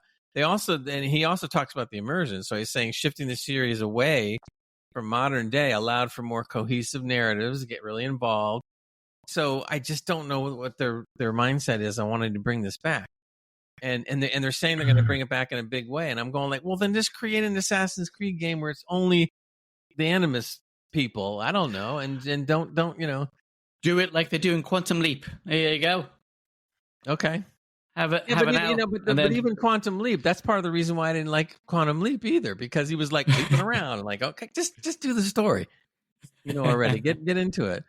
But so I'm really not happy about this at all, and I'm gonna go crazy if they force me to play missions throughout the game. I'm gonna flip out. That's gonna be terrible. I mean, the game's gonna be building the Animus. Oh, great! Yeah, that's all I want to see. Can you connect these wires and build the Animus? If you can't play the game. You're screwed. Yeah. Gray, really quickly, mate. I noticed something cool on the Twitch. Scythe is watching. Hello, Scythe. I've called you out. If you were lurking, tough luck. There is a thing on Twitch what I didn't know existed called a watch streak reached. Right? Say that 10 times quickly. Say that again. It's a what? No, a watch streak reached. Now you can clip that and play it back. I'm not saying it again. Scythe, he's a 3 stream streak from Mr. Scythe. He's tuned in for 3 in a row. And the cheeky son of a gun redeemed 5,000 points for an IRL voice ban. I can only assume that's to shut Gray up. Yeah, it must be great. It must be great. It's got to be great. It's true. An IRL what? An IRL voice ban is one of the things we've got for the points. I'll let you in a little secret. We tend to not use the points too much. On the podcast side. Yeah, we will get back into using it a bit more for the gaming side of things. I have no idea what this is. You were just pushing buttons, Si. You're the reason World War III is going to start. Because you'll be like, oh, shiny, what does that do? Gone. There you go. I have no idea what this is. See, Scythe just said that. That's why our work service went down earlier. That's it. Well, you definitely redeemed the points to shut someone up. I know that much. But maybe it just called you out for the streak by default. And if it did, it never asked for your permission. How rude. Anyway, I found that amusing. said it Craig, do you just have popped any up. more? Do you have it just popped up? That's what she said. We'll have to Have you any investigate this. more information on Assassin's Creed, or is it your next article? No, that's pretty much it. I'm just hoping that this Okay. isn't what I'm thinking. But since an article's come out, it obviously means they're going to do something. I'm just really scared they're going to sit there and mess it all up. Did you like the movie, boys? I liked the movie, but I'm not a fan of the franchise. So I never saw the movie, actually. what? I thought it was okay. I heard It wasn't great, but it was good. It was good. Yeah. You have to watch it, mate. You wouldn't. I want your opinion, right? Because I think you'll hate it because you're an Assassin's Creed fan, whereas I'm not, and I love the concept. Which is It why was properly plug them in at the start. You've got a mission, go and do it, and then come back and then try and escape whatever happens to you. So I might have to rewatch it again if I can. Did the movie have a lot of Animus stuff in it? Mostly at the start. Mostly at the start to set it up, Right. and then I can't remember what happened after that. So you need to watch it. It's a shame when a lot of times when these games go to movies, they can't seem to pull it off because actually the concept is like great. What they really should do, or they maybe might be more successful at, is to put Assassin's Creed into more of a streaming thing where you're going to get 6-8 episodes or something. I mean, that would be. Yeah. I think that would be more interesting. Or maybe maybe I thought they were going to make a TV show. No, we're not going to do something. Yeah, I'm sure they're going to make I something. hear different things all the time, but whether it's going to come about, I don't know. But hey, look, it's not always a success doing it that way. But knowing that even stuff like Fallout was able to do it, at least that it can be done. So I think the concept would be pretty cool to bring to a series like that. But we'll see. You never know. I mean, we might be a hell of a lot older by the time it happens, but hey, as long as it happens, who cares? What have you got next for us? Yeah, the other thing was I thought this was I knew nothing about this, but apparently Nintendo's suing a gamer for streaming content that I'm not even sure how he got the content to play. I don't know if it was Nintendo that had early access to certain people and he somehow weaseled himself in. I'm not really sure. But apparently this streamer, Jesse Keegan, whatever, would go ahead and start streaming everything that we have not seen yet. That's not even for sale yet. And Nintendo gets really nuts about that kind of stuff. So he apparently was streaming Mario and Luigi's Brothership. Apparently a game that's going to be coming now. Now we know, right? The Legend of Zelda Echoes of Wisdom. Which is out. Yep, and Super Mario Party Jamboree. So apparently he put all this stuff out before any of it hit, and some of it hasn't even hit yet. They said that he's trafficking in illegal circumvention devices, in other words, emulators. Yeah, which a lot of people play around with. They're still actually suing Power World, but I did read a different article that stated that the amount of damages, believe it or just you guys take a guess at the amount of damages that Nintendo is looking for to get out of Power World. I read not your article, but an article. I know about this one, Gray. It's something like $500,000 per infringement or something every time he's done it. So it comes to millions of dollars for him alone. Wow. Well, guess what? Wrong. They said that all they're looking for is $60,000 in damages. That's it. In total. I read. It's not what I read. Nintendo's only looking for $60,000 in damages. I couldn't believe what I was reading. I'm going really? They cause all that trouble for $60,000? Hell, I'd give them the $60,000 and continue doing what you're doing. Exactly. Yeah. I read something. My take on this was if it's the same thing, but maybe I definitely read a different article. This boy was blatantly taunting Nintendo about, you can take down my YouTube video or my Twitch, whatever. I've got so many burner accounts. I will get these games again. I will stream them. Screw you. Yeah, this guy they're trying to sue. Yeah. So Nintendo went, we're coming after you then. You don't piss off Nintendo like that. And Nintendo are very thorough. They literally sit on Reddits and Discords, capture screenshots, capture voice recordings. They go in. So once their lawyers have all the information they need to take you to town to make an example of you. And I read, and again, it's just a different take. I'm not saying I'm right or wrong or Gray's right or wrong. That they were literally going to make an example of him, and it was he'd done it multiple times. For every time he'd done it, it was something like $500,000, and he'd be due millions of dollars if this goes through to the end. So we don't know, and because he was taunting him. Sorry, this boy was taunting Nintendo, unlike other people who didn't do the taunting and still get shafted. I wouldn't be surprised if what I read was actually accurate. You don't piss Nintendo off. I mean, they're a bit OCD. They go a bit. It's a bit creepy. It's almost like sitting in the corner of your room watching you. It's a bit freaky, but they go to whole new levels. Right. But at the end of the day, you can come back and go, it's their IP, guys. There's a reason they are so successful at what they do, and they're so rich. I mean, they bring out merchandise all the time. I was looking at Black Friday stuff on Amazon, Nintendo stuff for my godkids, right? Like you've got alarm mode, the alarm clock that can bloody tell how you're sleeping and all that stuff. Yeah, it can run Doom as well now, Matt. Don't forget. Yeah, you've got I saw a little mushroom lamp, little toadstool mushroom lamp, where you push it down to turn on the light on, and it makes the noise that Mario when he gets the mushroom to make himself bigger. They've opened theme parks in Japan, and they're opening theme parks probably soon in America as well. Yeah, I'm surprised they didn't do it a lot sooner. But you know, they're a big deal. Yeah, I find that interesting, Gray. What do you think they're harsh for doing what they're doing?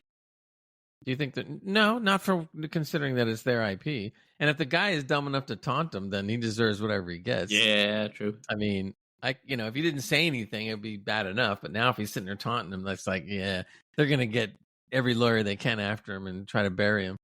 You better go into hiding real fast or something. I don't know. You see him on the run with a computer in a car.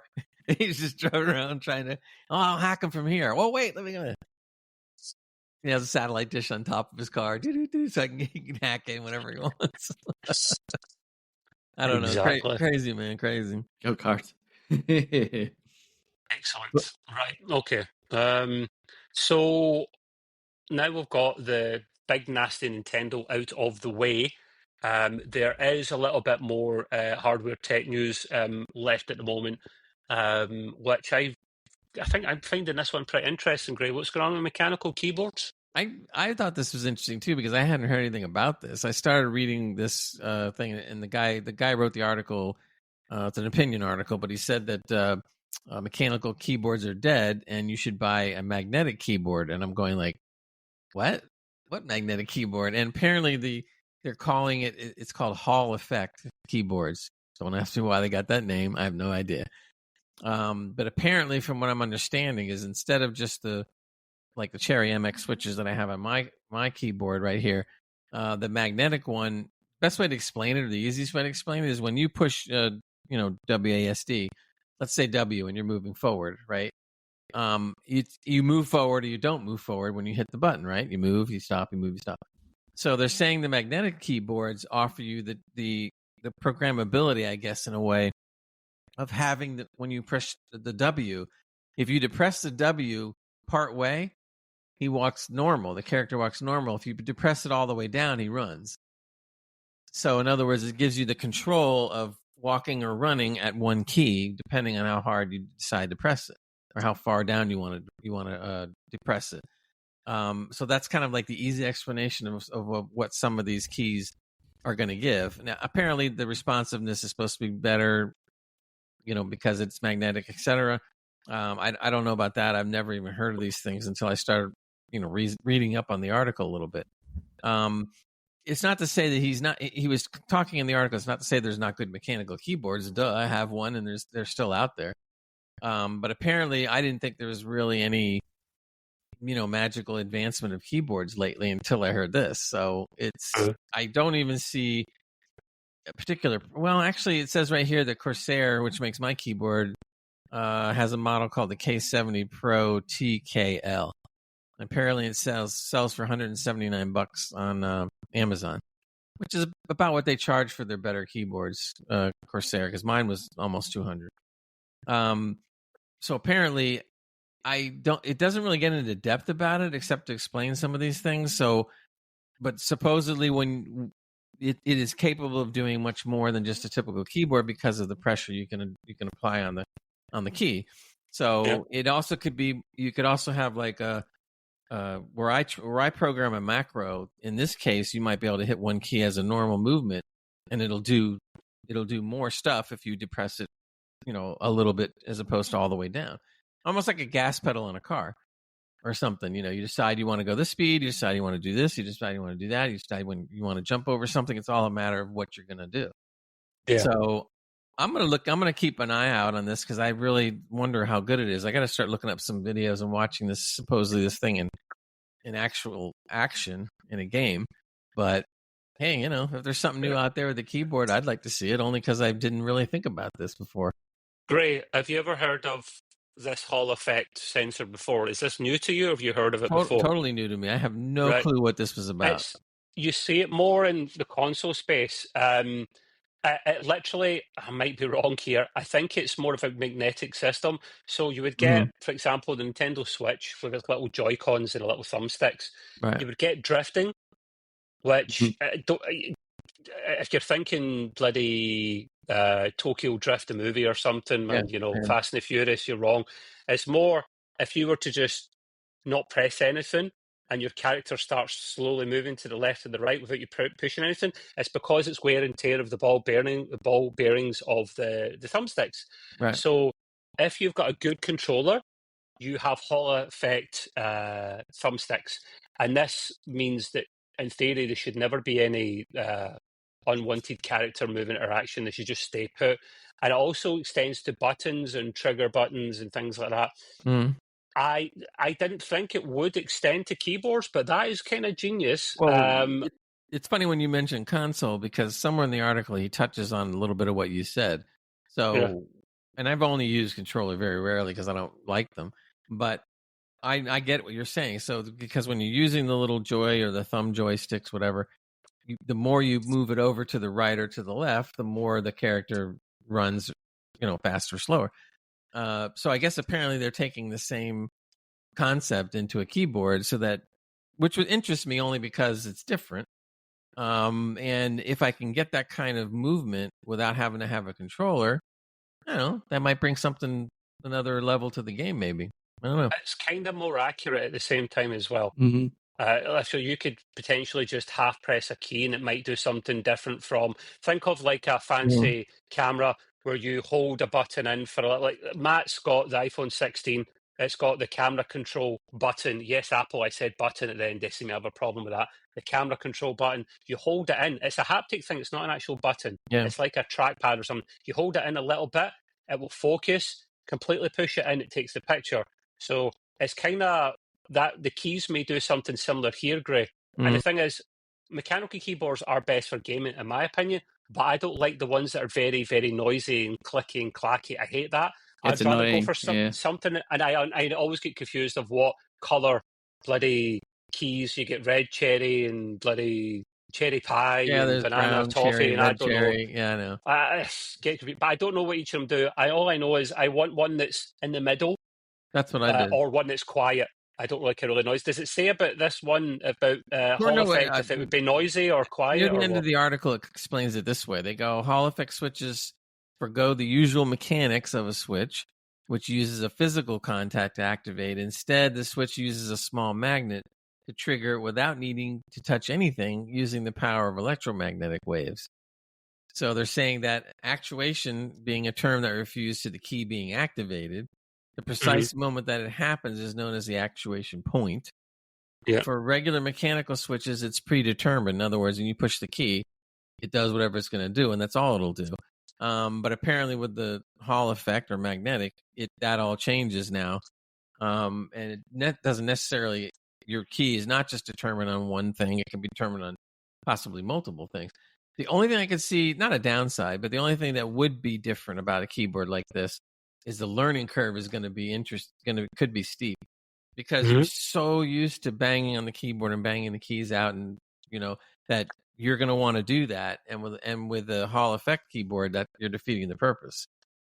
So I'd love to have one just to mess with it.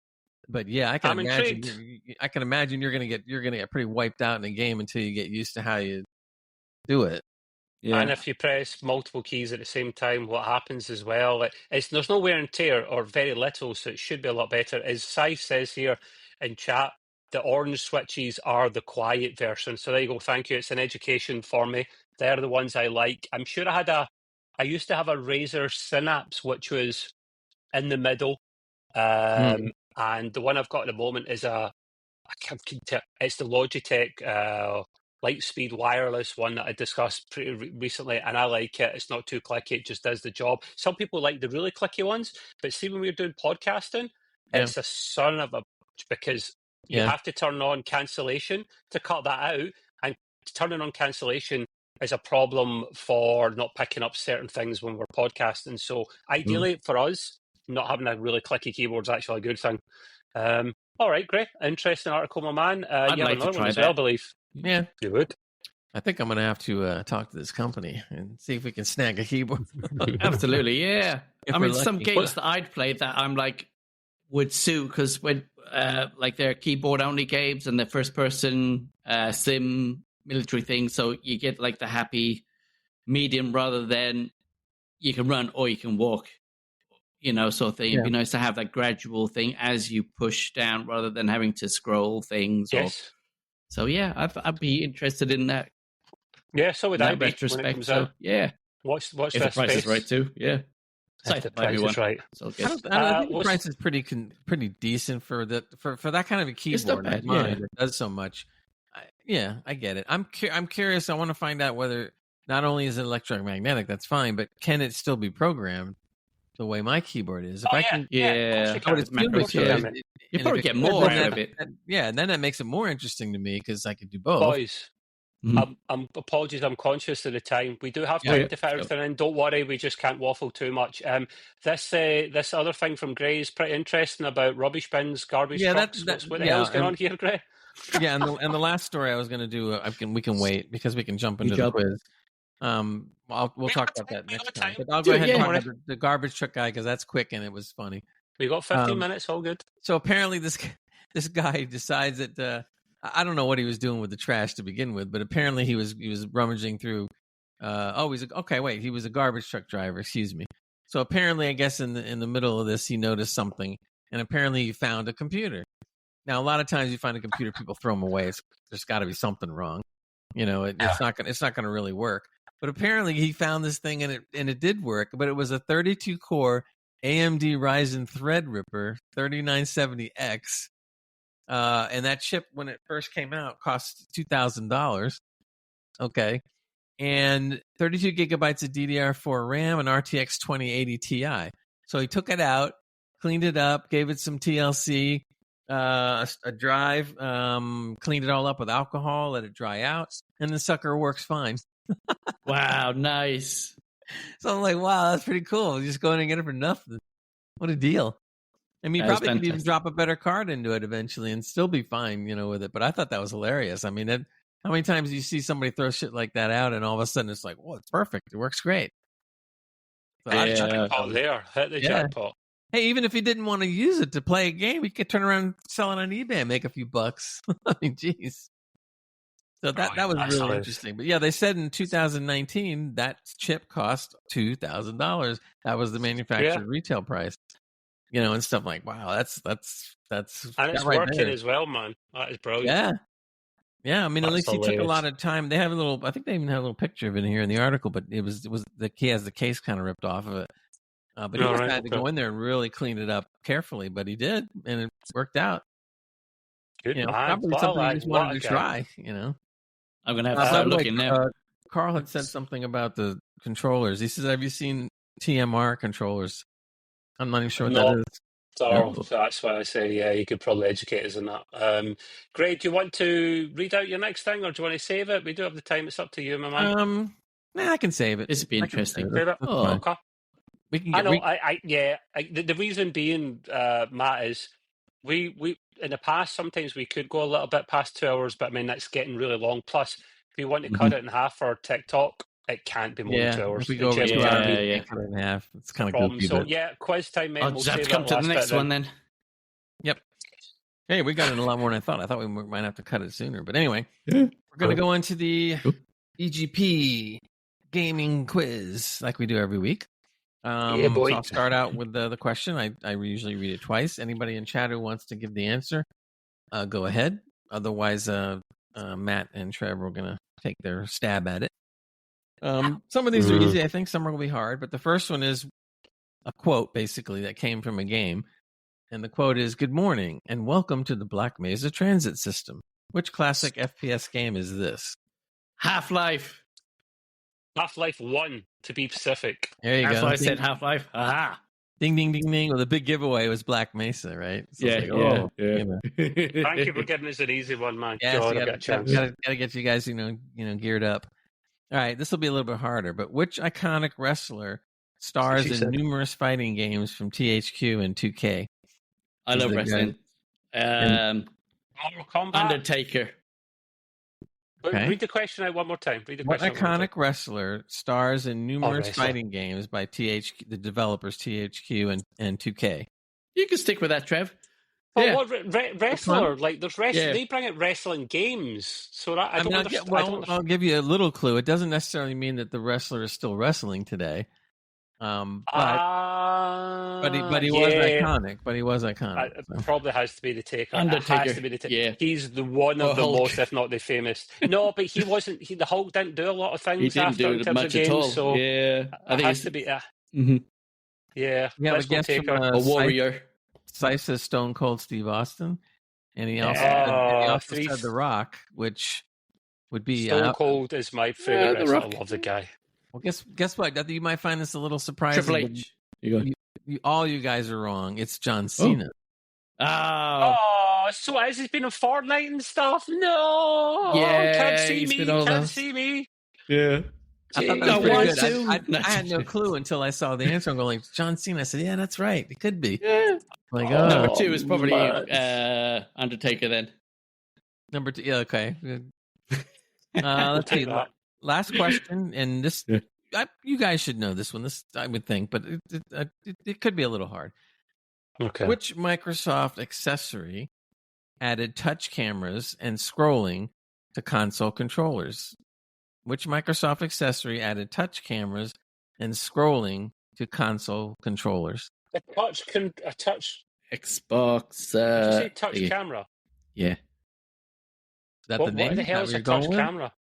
No. No, touch is something separate than the camera. Right. Okay. Yeah. I have no fucking clue.